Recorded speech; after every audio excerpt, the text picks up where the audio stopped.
Hello hello hello hello hello welcome back. आज की इस वीडियो में हम बात करेंगे कि अगर आप अब्रॉड अप्लाई कर रहे हो, किसी यूनिवर्सिटी में अब्रॉड अप्लाई कर रहे हो, तो उसमें आपकी एप्लीकेशन में क्या क्या रिक्वायर्ड कंपोनेंट्स होते हैं, क्या क्या रिक्वायर्ड चीज़ें हैं जो आपको उस एप्लीकेशन में फिल करनी होती हैं, उसके बारे में हम इस वीडियो में आज बात करेंगे। तो वीडियो शुरू करने से पहले मैं आपको बताता हूँ, इससे पहले मैं ये फर्स्ट 3 सेगमेंट्स ऑलरेडी क्लियर कर चुका हूँ। वाई, व्हेन और वेयर का, कि आपको अब्रॉड क्यों स्टडी करना चाहिए, क्या टाइमलाइन होती है और कहाँ पे अप्लाई करना होता है। तो वो तीनों चीज़ें मैं आप ऑलरेडी डिस्कस कर चुका हूँ। तो मैं हाईली सजेस्ट करूंगा कि आप पहले उन 3 सेगमेंट्स को पहले देख लो, ताकि आपको इस वीडियो में एक बेटर आइडिया हो जाएगा कि क्या चल रहा है। तो आज की इस वीडियो में हम बात करेंगे what is required. What is required में हम बात करेंगे, कवर करेंगे ऑल सेक्शंस, जो भी सेक्शंस होते हैं, और हम एसएस के बारे में बात करेंगे। एसएस के बारे में थोड़ा और डिटेल्ड वे में बात करेंगे। तो आज की वीडियो ऑल सेक्शंस और ऐसे रिलेटेड होगी।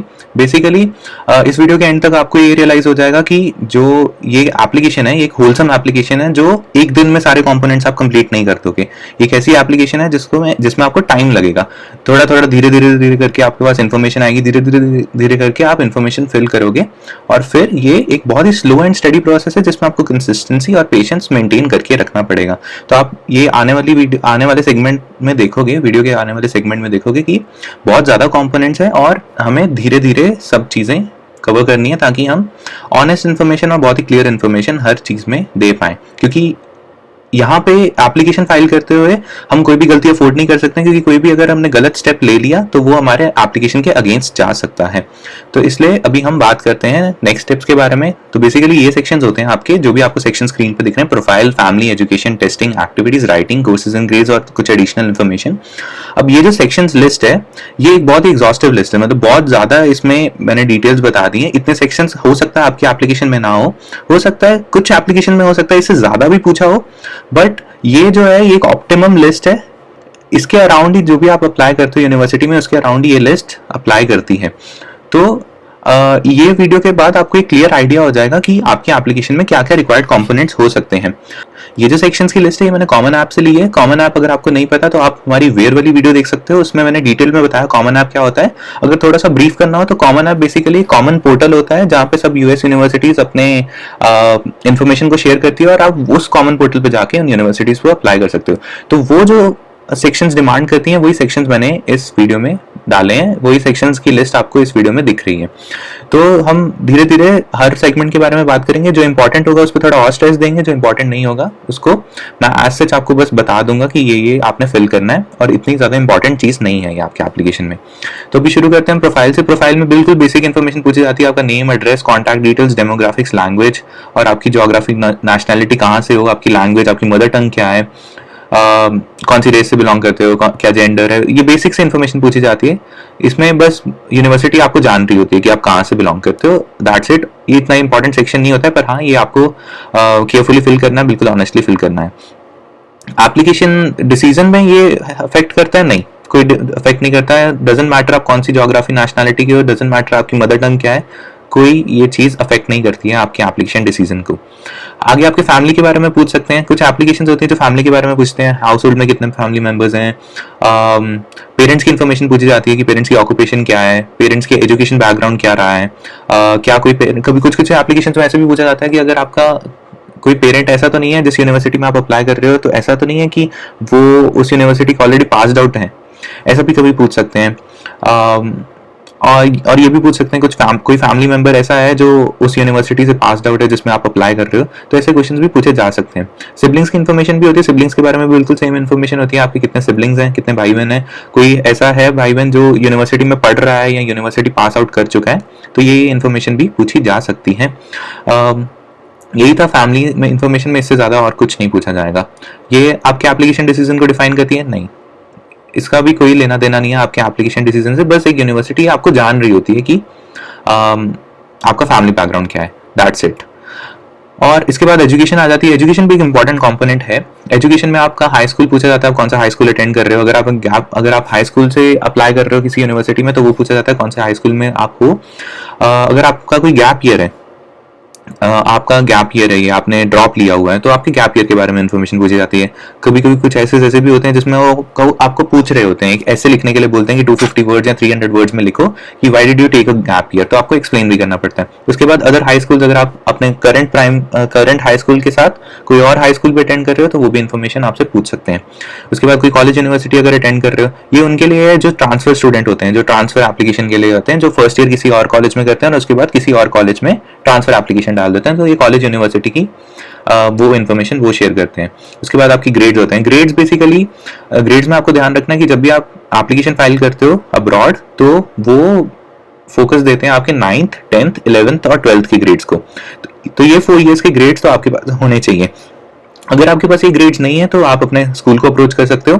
आपके स्कूल के पास सारा डेटा होता है, तो स्कूल आपको ट्रांसक्रिप्ट फिर से इश्यू कर देगा, तो उसकी आपको कोई चिंता करने की जरूरत नहीं है, आपको फिर अपने ग्रेड्स मिल जाएंगे। अब ग्रेड्स में आपको ये मैं बताना चाहूंगा, कोई एस्टिमेट नहीं लगाना है, जो एग्जैक्ट ग्रेड्स थे वही आपको शो करने हैं, क्योंकि आपको इसके बाद प्रूफ देने पड़ेंगे आपके ग्रेड्स के, कि ये मेरे 9th में ये ग्रेड्स हैं, 10th में ये ग्रेड्स हैं, और इसकी ये ट्रांसक्रिप्ट हैं जो मैं आपको प्रूफ के एज अ प्रूफ दे रहा हूँ।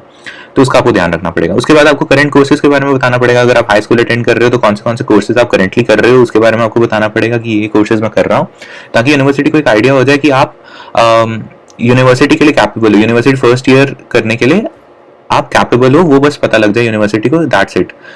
और बेसिकली आप कोई भी बोर्ड फॉलो कर रहे हो अगर इंडिया में, तो ये चलता है, आप एलिजिबल होते हो फर्स्ट ईयर के लिए। उसके बाद आप कोई ऑनर्स कोर्सेज कर रहे हो अगर, तो वो आप लिख सकते हो। फिर उसके बाद आता है एक ऐसा कॉलम हो सकता है, community based organisations helping you in your application. तो अगर कोई भी कम्युनिटी बेस्ड ऑर्गेनाइजेशन की आप हेल्प ले रहे हो जो आपकी एप्लीकेशन फाइल करने में आपको मदद कर रही है, तो उसमें आपको ये इंक्लूड कर सकते हो आप। अगर आप कर रहे हो किसी की हेल्प ले रहे हो तो आपको ये इंक्लूड करना है कि कौन सी कम्युनिटी बेस्ड ऑर्गेनाइजेशन की आप हेल्प कर रहे हो। उसके बाद आपके फ्यूचर प्लान्स के बारे में पूछे जाते हैं, आपकी डिजायर्ड डिग्री पूछा जाता है, डिजायर्ड मेजर पूछा जाता है, आपने कौन से मेजर में अप्लाई करना है। कभी कभी आपके गोल्स भी पूछे जाते हैं कि आपको क्या बनना है। फॉर एग्जाम्पल कंप्यूटर साइंस में तो कंप्यूटर आर्किटेक्ट बनना है, सॉफ्टवेयर इंजीनियर बनना है, तो ऐसे आप अपने फ्यूचर प्लान्स लिख सकते हो अगर उन्होंने पूछे हैं तो। एजुकेशन की हमने बात कर ली। एजुकेशन का भी एज सच इतना डायरेक्ट इम्पैक्ट नहीं होता है, बट हाँ एक डिसीजन लेने में बिल्कुल मदद करता है यूनिवर्सिटी को। अगर आपके पास अच्छे ग्रेड्स हैं तो आप एक स्टैंडिंग स्टूडेंट होते हो, आप एक अच्छे स्टूडेंट हो सकते हो उसके एप्लीकेशन में। तो आपको ये ध्यान रखना पड़ेगा कि अगर आपके ग्रेड्स अभी तक अच्छे नहीं हैं तो आप अपने हाई स्कूल में इंप्रूव कर सकते हो अपने ग्रेड्स, क्योंकि ये जो टॉप यूनिवर्सिटीज होती हैं वो आपके हाई स्कूल ग्रेड्स को भी बहुत ज़्यादा प्रेफरेंस देती है। तो आपको इसका ध्यान रखना पड़ेगा कि आपके ग्रेड्स अच्छे हों। ये अगर अच्छे नहीं है तो आप कोशिश, जितने ग्रेड्स अभी आप ला सकते हो अच्छे, उसकी आपको कोशिश करनी है। अब हम आगे चलते हैं टेस्टिंग के बारे में। अब टेस्टिंग एक बहुत इंपॉर्टेंट सेक्शन है। टेस्टिंग में क्या होता है, बेसिकली आपने कोई एग्जाम्स दिए हैं तो उसके बारे में आप इन्फॉर्मेशन देते हो। फॉर एग्जांपल अगर आप यूएस की टॉप यूनिवर्सिटीज में अप्लाई कर रहे हो तो यूएस की टॉप यूनिवर्सिटीज में एसीटी और सैट नाम के 2 एग्जाम्स होते हैं। ये इंग्लिश और मैथ्स के प्रोफिशिएंसी लेवल को आपको टेस्ट करते हैं, और ये मतलब इंग्लिश और मैथ्स आपका टेस्ट करते हैं। और ये एग्जाम्स यूएस यूनिवर्सिटीज में अगर आप अप्लाई करो तो टॉप यूएस यूनिवर्सिटीज की कुछ रिक्वायरमेंट होती है। अगर मैं एग्जांपल लूं तो जैसे सैट की एग्जांपल ले लेते हैं। सैट अब 1600 मार्क्स का होता है। अब कुछ यूनिवर्सिटीज ऐसी होती हैं जो उन स्टूडेंट्स को सिलेक्ट करती है जिनके सैट स्कोर्स 1500 प्लस हों। अब ये यूनिवर्सिटीज मेंशन नहीं करती हैं कि सैट स्कोर्स और एसीटी स्कोर्स पे देखते हैं, पर सैट और एसीटी स्कोर्स का बहुत एक हायर वेटेज होता है आपके एप्लीकेशन में। अगर आप यूएस, ये बेसिकली यूएस में होता है ज्यादातर, अगर आप यूएस में अप्लाई कर रहे हो तो सैट और एसीटी आपको देने पड़ सकते हैं, वो आपकी यूनिवर्सिटी रिक्वायरमेंट में लिखा होगा। अब पिछले साल क्या हुआ था, कोविड के कारण यूनिवर्सिटीज ने सैट और एसीटी की सस्पेंड कर दी थी कि आपको सैट एसीटी देने की जरूरत नहीं है, आपकी ये ऑप्शनल कर दी थी, आपकी मर्जी थी अगर आपने सैट एसीटी देना है। पर यह भी देखा गया था कि जिन्होंने सैट एसीटी दिए थे उनकी एप्लीकेशन ज्यादा, उनकी एप्लीकेशन सिलेक्ट होने के चांसेस ज्यादा थे पिछले रिजल्ट्स में। तो मैं आपको हाईली सजेस्ट करूंगा कि अगर आप यूएस में अप्लाई कर रहे हो तो स्पेसिफिकली अगर आप यूएस में अप्लाई कर रहे हो तो एसीटी सैट एग्जाम जरूर देना। तो ये टेस्टिंग सेक्शन में आप बेसिकली यही करते हो, अपने एसीटी या सैट आपने दिया होता है तो उसके स्कोर लिखते हो। फिर अगर आइल्स टोफल के स्कोर होते हैं, आइल्स बेसिकली वही आपका इंग्लिश लैंग्वेज प्रोफिशिएंसी टेस्ट होता है, जो आपको असेस कर रहा होता है कि आप उस कंट्री में आने के लिए कैपेबल हो, प्रोफिशिएंट हो कि नहीं। तो ये बस एक सिंपल सा एग्जाम होता है, वो भी आपको देना होता है। और आइल्स की रिक्वायरमेंट तो हर यूनिवर्सिटी में होती है अब्रॉड। अगर आप ऑस्ट्रेलिया जा रहे हो या कनाडा जा रहे हो या यूएस जा रहे हो तो ऑलमोस्ट हर कोई एक कंट्री आइल्स तो एक मिनिमम रिक्वायरमेंट रखती है, आपको आइल्स का एग्जाम देना पड़ता है और उनके भी कुछ मिनिमम स्कोर रिक्वायरमेंट्स होते हैं, तो वो आप अपनी यूनिवर्सिटी के अकॉर्डिंग चेक कर सकते हो। उसके बाद और भी टेस्ट हो सकते हैं, आपके एपी लेवल्स हो सकते हैं, अगर आपने एडवांस प्लेसमेंट एग्जाम्स दिए हैं, ए लेवल्स हो सकते हैं, आईवीज हो सकते हैं, तो वो भी आप इन्फॉर्मेशन इसमें लिख सकते हो। अब टेस्टिंग के बारे में मैं आपको एक और बात बताऊंगा। अब मान लो ऐसा है कि आपने एक टेस्ट देना है, मान लो आपने 60 देना है अभी, पर आप यूनिवर्सिटी की एप्लीकेशन फाइल कर रहे हो जिसकी यूनिवर्सिटी की जो एप्लीकेशन डेडलाइन है आपके 60 एग्जाम से पहले है। तो इसमें एक ये सेक्शन भी होता है, आप अपनी एक्सपेक्टेड 60 डेट लिख सकते हो कि इस डेट तक मैं एक्सपेक्ट कर रहा हूँ अपना 60 देना, और उसी के बाद आप एक्सपेक्ट कर सकते हो मेरे 60 के रिजल्ट्स। तो बेसिकली ये एक इंडिकेशन होती है यूनिवर्सिटी को कि आप ये एग्जाम दे रहे हो और इस एग्जाम के रिजल्ट्स हमें यूनिवर्सिटी तक इन द मीन वाइल आगे आते आते मिल जाएंगे कभी ना कभी। तो ये भी एक सेक्शन होता है जो आप इंक्लूड कर सकते हो। Same applies for IELTS, same applies for ACT, same applies for any test taken afterwards. उसके बाद टेस्टिंग में एक और कंपोनेंट होता है जो आपके सीनियर सेकेंडरी लिविंग एग्जामिनेशंस के बारे में बताता है। बेसिकली इसमें आपने अपना बोर्ड बताना होता है। फॉर एग्जांपल अगर आप इंडिया से हो तो आप आईसीएसई बोर्ड बताते हो, आप सीबीएसई बोर्ड बताते हो, किसी स्टेट बोर्ड से हो तो आप वो इंक्लूड कर सकते हो। तो इसमें सीनियर सेकेंडरी लिविंग एग्जामिनेशन में आपको बस ये बताना होता है। टेस्टिंग का एक बहुत इंपॉर्टेंट रोल होता है, आपके टेस्ट स्कोर्स बहुत इंपैक्ट करते हैं आपकी एप्लीकेशन को, और ये one of the important components होते हैं जो आपकी एप्लीकेशन को डिफाइन करते हैं। नेक्स्ट सेक्शन पे आता है, नेक्स्ट है एक्टिविटीज। एक्टिविटीज भी एक बहुत इंपॉर्टेंट सेक्शन है आपकी एप्लीकेशन का। एक्टिविटीज बेसिकली आपकी एक्टिविटी से यूनिवर्सिटी आपकी पर्सनालिटी को जज कर रही होती है, आपकी इन्वॉल्वमेंट को जज कर रही होती है कि आप कितने एक्टिव हो apart from your academics. Academics के अलावा आपने क्या क्या किया हुआ है इन द रियल वर्ल्ड, वो असेस करती हैं इन द एक्टिविटी सेक्शन से। तो एक्टिविटी सेक्शन एक बहुत इंपॉर्टेंट बन जाता है। आपको बेसिकली एक्टिविटी सेक्शन फिल करने से पहले अपने पास्ट में रिफ्लेक्ट करना होता है, और पास्ट में रिफ्लेक्ट करो और सारी जितनी भी चीजें करी हैं, डजंट मैटर छोटी हो, जितनी भी चीजें करी हैं आप उसे एक पेन एंड पेपर पे लिखो एंड फिर उसमें चूज करो कि हाँ मैं ये इंक्लूड कर सकता हूँ। कुछ भी हो सकता है।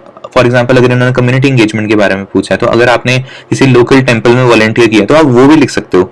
आपकी कोई भी एक्टिविटी हो, कोई भी एक्टिविटी यहाँ पे इम्पैक्ट डाल सकती है। ऐसा नहीं है आपको सोचना है कि ये बहुत एक छोटी एक्टिविटी है तो मुझे इंक्लूड नहीं करनी चाहिए। आप जितनी मर्जी एक्टिविटीज इस एप्लीकेशन में, किसी भी एप्लीकेशन में इंक्लूड कर सकते हो। तो आई वुड हाईली सजेस्ट कि आप बहुत ज्यादा एक्टिविटीज इसमें इंक्लूड करो ताकि आपके chances of getting into that university भी इंक्रीज हो जाए। अब एक्टिविटीज में क्या लिख सकते हो आप? आर्ट्स और म्यूजिक है, क्लब्स, आपने कोई क्लब ज्वाइन किया है, या स्कूल में कोई क्लब थे, या आपकी सोसाइटी का कोई क्लब था, आपके स्टेट में कोई क्लब था, वो आपने ज्वाइन किया तो आप उसके बारे में लिख सकते हो। कम्युनिटी एंगेजमेंट क्या किया, आपकी कोई फैमिली रिस्पॉन्सिबिलिटीज क्या थी, आपकी कोई फैमिली रिस्पॉन्सिबिलिटीज रही हैं क्या, आपकी हॉबीज, स्पोर्ट्स, वर्क किया है, कोई काम किया है, कोई वॉलंटियर किया है तो आप वो लिख सकते हैं। या कोई भी एक्सपीरियंसेस जिनका आप जो आपके लिए मीनिंगफुल है उसको आप इंक्लूड कर सकते हो। अब जरूरी नहीं है ये सारे सेक्शन में कुछ आपने लिखना है। जो भी एक्टिविटी आपने खुद से करी है आप सिर्फ वो इंक्लूड करो, इसमें आप झूठ नहीं लिख सकते हो। फॉर एग्जाम्पल आपने आर्ट्स और म्यूजिक में अगर कुछ नहीं किया है तो आप उसे कंप्लीटली उस कॉलम को छोड़ सकते हो, आगे मूव ऑन कर सकते हो। बट ऐसा नहीं है कि कुछ झूठ लिखना है उसमें, क्योंकि अगर बाद में कभी आपकी यूनिवर्सिटी उसका कोई प्रूफ मांगती है तो आपको वो प्रूफ देना पड़ेगा, एंड अगर वो प्रूफ नहीं होगा तो वो आपके एप्लीकेशन डिसीजन पे क्वेश्चन मार्क लग सकता है। इसलिए आपको ध्यान रखना है कि जो भी एक्टिविटी आप इन्वॉल्व करो वो ऑनेस्ट हो, आपने करी हो, और आपके पास रियल टाइम एक्सपीरियंस हो उस एक्टिविटी का। दूसरी बात, कोई भी एक्टिविटी छोटी नहीं है, जो भी एक्टिविटी आपने करी है आप उसे जरूर इंक्लूड करो अपनी एप्लीकेशन में। एक्टिविटीज बहुत इंपॉर्टेंट सेगमेंट फिर से आपकी एप्लीकेशन का।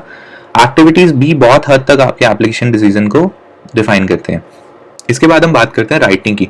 राइटिंग अगर मैं पिछले सारे सेक्शंस को इंक्लूड कर दूं तो पिछले सारे सेक्शंस के कंपैरिजन में राइटिंग इससे भी ज्यादा इंपॉर्टेंट सेक्शन है, क्योंकि राइटिंग सेगमेंट से बेसिकली आपका सब कुछ एसेस हो रहा होता है। क्योंकि राइटिंग स्टेटमेंट में आपको खुद पे एक ऐसे लिखना होता है, उन्होंने कोई सिनेरियो दिया हो सकता है आपकी पर्सनल लाइफ पे रिलेटेड, और उस पर आपको ऐसे लिखना होता है। तो फॉर एग्जाम्पल अगर हम पर्सनल स्टेटमेंट की बात करें, अब पर्सनल स्टेटमेंट या पर्सनल ऐसे क्या होता है, बेसिकली यूनिवर्सिटी है जिस भी कॉमन पोर्टल पे अप्लाई कर रहे हो वो आपको क्या कहता है, कुछ ऑप्शंस दे देता है कि ये आपके पास ऑप्शंस हैं, और वो सारे ऑप्शंस आपके पर्सनल लाइफ के रिलेटेड होते हैं। तो बेसिकली यूनिवर्सिटी क्या कहती है, ये सारे ऑप्शंस हैं, इसमें से आप एक चूज कर सकते हो, and we want that personal statement from your side. अब पर्सनल स्टेटमेंट की एग्जांपल मैं आपको अगली स्लाइड में बताता हूँ। बेसिकली पर्सनल असेसमेंट क्या होता है, पर्सनल स्टेटमेंट क्या होती है। पर्सनल स्टेटमेंट से आपकी पर्सनालिटी असेस हो रही होती है। तो आप जो भी लिखते हो उस ऐसे में, उससे एक बेटर डिसीजन ले रही होती है यूनिवर्सिटी। यूनिवर्सिटी वो ऐसे पढ़ के ये सोच रही होती है कि आप हमारी यूनिवर्सिटी के लिए वेल सूटेड हो, क्या आप कैपेबल हो हमारी यूनिवर्सिटी आने के लिए, क्या आप जो हमारे प्रिंसिपल्स हैं या जो हमारी वैल्यूज हैं उसके साथ अलाइन होते हो। तो ये आपके पर्सनल स्टेटमेंट से असेस हो रहा होता है। पर्सनल स्टेटमेंट से इसके साथ आपकी राइटिंग स्किल्स भी असेस हो रही होती हैं कि आपकी थॉट प्रोसेस क्या है, आपकी क्रिटिकल थिंकिंग कैसी है, आप कितने अच्छे से चीज़ों को एनालाइज कर सकते हो, कितने अच्छे से चीज़ों को एक्सप्रेस कर पाते हो, वो आपकी एबिलिटी भी यहाँ पे चेक हो रही होती है। पर्सनल स्टेटमेंट की एग्जांपल्स मैं आपको स्क्रीन पे बता देता हूँ। जैसे ये पर्सनल स्टेटमेंट है, आप स्क्रीन पॉज करके देख सकते हो ये सारी एग्जांपल्स। आप कोई भी एग्जांपल पढ़ लो, आपको पता लगेगा कि जो भी एक एग्जांपल है कि इसमें से कोई भी एग्जांपल उठा लो वो आपके पर्सनल लाइफ पे बेस्ड है और हर एक ऐसे आपकी पर्सनालिटी को असेस कर रहा है इन वन वे और द अदर। अब हमने बात कर ली पर्सनल स्टेटमेंट की मैंने आपको एग्जांपल्स भी बता दी। ये जो सारी एग्जांपल्स हैं ये एक रियल एप्लीकेशन एग्जांपल्स हैं, ये सारी कॉमन ऐप की एप्लीकेशन। लास्ट ईयर जो मैंने कॉमन ऐप में एप्लीकेशन फिल करी थी उसमें ये ऑप्शंस मुझे दिए गए थे, and these are the real examples of personal statement. अब पर्सनल स्टेटमेंट की हम बात करते हैं एडिशनल इन्फॉर्मेशन के बारे में। कुछ यूनिवर्सिटीज ऐसी होती हैं जो कुछ एडिशनल इन्फॉर्मेशन भी रिक्वायर करती हैं, कुछ एडिशनल डॉक्यूमेंट्स भी रिक्वायर करती हैं apart from these all sections. जैसे मैंने आपको स्टार्टिंग में बताया था ना, हो सकता है आपकी यूनिवर्सिटी कुछ और भी डिमांड करें इन सेक्शंस के अलावा, और भी कुछ सेक्शंस हो सकते हैं या और भी कुछ इन्फॉर्मेशन डॉक्यूमेंट्स हो सकते हैं जो आपकी यूनिवर्सिटी डिमांड करें। For example letter of recommendation हो सकता है। लेटर ऑफ रिकमेंडेशन क्या होता है? बेसिकली लेटर ऑफ रिकमेंडेशन दिया जाता है मेनली आपके स्कूल टीचर्स से, हाई स्कूल टीचर्स से या हाई स्कूल प्रिंसिपल से। ये आपका कोई एकेडमिक मेंटर भी दे सकता है या आपको कोई फैमिली मेंबर भी लेटर ऑफ रिकमेंडेशन दे सकता है, बट जो हाईएस्ट इंपैक्ट होता है लेटर ऑफ रिकमेंडेशन का वो किसी बड़े प्रोफेशनल से होता है। या प्रिंसिपल हो गया, कोई रिसर्च असिस्टेंट हो गया जिसके अंडर आपने काम किया, किसी कंपनी में काम किया या कोई वर्क किया है तो उसका कोई हेड हो सकता है, किसी कंपनी का सीईओ हो सकता है, अगर उसके साथ काम किया तो वो लेटर ऑफ रिकमेंडेशन होती है। लेटर ऑफ रिकमेंडेशन में बेसिकली क्या होता है, जो भी इंडिविजुअल आपके लिए लेटर ऑफ रिकमेंडेशन लिखता है वो आपकी पर्सनालिटी के बारे में डिफाइन करता है, वो जो उस इंडिविजुअल ने आपके बारे में फील किया होता है उस लेटर ऑफ रिकमेंडेशन में वो बताता है। And basically it is a way to communicate to your university कि आप एक प्रॉपर फिट हो उनकी यूनिवर्सिटी के लिए। वो इंडिविजुअल ये अपने लेटर ऑफ रिकमेंडेशन से बताता है कि जब ये मेरे साथ था तो इसने ऐसे ऐसे परफॉर्म किया था, एंड आई बिलीव कि ये आपकी यूनिवर्सिटी में भी बिल्कुल सेम इम्पैक्ट डालेगा जो सेम मीनिंगफुल इम्पैक्ट ये पहले इन द पास्ट हमारे ऑर्गेनाइजेशन में डाल रहा है। तो ये होती है लेटर ऑफ रिकमेंडेशन की एग्जांपल। उसके बाद स्टेटमेंट ऑफ पर्पस भी होती है। कुछ यूनिवर्सिटीज, ये स्पेसिफिकली यूएस में होता है, कुछ universities statement of purpose demand करती है। स्टेटमेंट ऑफ पर्पस में बेसिकली आपको ये लिखना होता है कि आपके प्लान्स क्या हैं, आप कैसे, आपके प्लान्स क्या हैं व्हाइल डूइंग योर डिग्री, और after graduating from our university उसके भी क्या प्लान्स हैं वो आपको बताने होते हैं अपने स्टेटमेंट ऑफ पर्पस में। ये भी एक ऐसे फॉर्मेट में होता है। स्टेटमेंट ऑफ पर्पस आपके स्टडी परमिट एप्लीकेशन में भी यूज होता है। तो ये जितने भी सारे सेगमेंट्स है इसके लिए मैं एक डिटेल्ड वीडियो, सेपरेट वीडियोस बना दूंगा, separate videos for letter of recommendation and statement of purpose कि आप कैसे उसे बेटर बना सकते हो और कैसे अपने एप्लीकेशन को और ज़्यादा इंप्रूव कर सकते हो। उसके बाद एडिशनल डॉक्यूमेंट्स में कुछ यूनिवर्सिटी स्पेसिफिक एसेस भी होते हैं। अब apart from your personal statement कुछ और एसेस भी होते हैं जो यूनिवर्सिटी डिमांड करती हैं। फॉर एग्जाम्पल अगर आपने हमारी वेयर वाली वीडियो देखी हो तो उसमें हमने स्टैनफोर्ड की एग्जाम्पल ली थी। अब स्टैनफोर्ड में वहां पे लिखा था 8 एसेस हमें और चाहिए अपार्ट फ्रॉम योर एप्लीकेशन। तो ये होते हैं यूनिवर्सिटी स्पेसिफिक एसेस कि यूनिवर्सिटी आपको और जानना चाहती है, बेसिकली आपकी राइटिंग स्किल्स के थ्रू आपको और एसेस करना चाहती है, एक डिसीजन लेने में अपने आप को और मदद करना चाहती है कि आप सच में जो आपने फर्स्ट एसे में लिखा, जो आपने फर्स्ट एसे में अपनी पर्सनालिटी रिफ्लेक्ट करी, क्या वो फेक पर्सनालिटी तो नहीं थी। तो इसलिए वो आपसे मल्टीपल एसेस लिखवाएंगे ताकि वो सेम इंडिविजुअल को हर एक एसेस में देख पाए। अब ऐसा भी हो सकता है कि आपने फर्स्ट एसे किसी से लिखवा दिया हो और सिलेक्शन हो गई हो। अब ऐसा तो यूनिवर्सिटी कर नहीं सकती है, तो एक फेयर डिसीजन नहीं होगा। तो इसलिए यूनिवर्सिटी क्या करती है, और ज्यादा एसेस निकालती है, और ज्यादा एसेस से एसेस होते हैं आपकी पर्सनालिटी को। तो ये होता है यूनिवर्सिटी स्पेसिफिक एसेस भी हो सकते हैं। उसके बाद आपके कोर्सेज एंड ग्रेड्स के बारे में भी इन्फॉर्मेशन होती है। कोर्सेज एंड ग्रेड्स के बारे में बस जनरली यही होता है, आपको अपनी ट्रांसक्रिप्ट सबमिट करनी होती है, ट्रांसक्रिप्ट अपलोड करनी होती है जब भी आपके पास अवेलेबल हो जाती हैं। अदर ग्रेड्स अगर आपने एपीज दिए होते हैं, आईबी एग्जाम्स दिए होते हैं या ए लेवल्स दिए होते हैं तो उसके भी ट्रांसक्रिप्ट आप यहाँ पे अपलोड कर सकते हो। तो दैट्स इट, यही था इस वीडियो में। आई होप आपको वीडियो अच्छी लगी होगी। Please like this video, share this video to all your friends जो भी अब्रॉड स्टडी करना चाहते हैं, जो भी अब्रॉड एप्लीकेशंस अप्लाई कर रहे हैं। Subscribe to our channel if you haven't yet. आप नीचे कमेंट सेक्शन में भी अपना डाउट लिख सकते हैं and I will make every possible effort to reply it, और अगर उसकी कोई वीडियो रिक्वायरमेंट होगी तो वीडियो रिक्वायरमेंट भी मैं बना दूंगा। At last I wish you good luck for this great journey, wishing you all the best. मिलते हैं आपसे नेक्स्ट वीडियो में, till then bye bye, take care.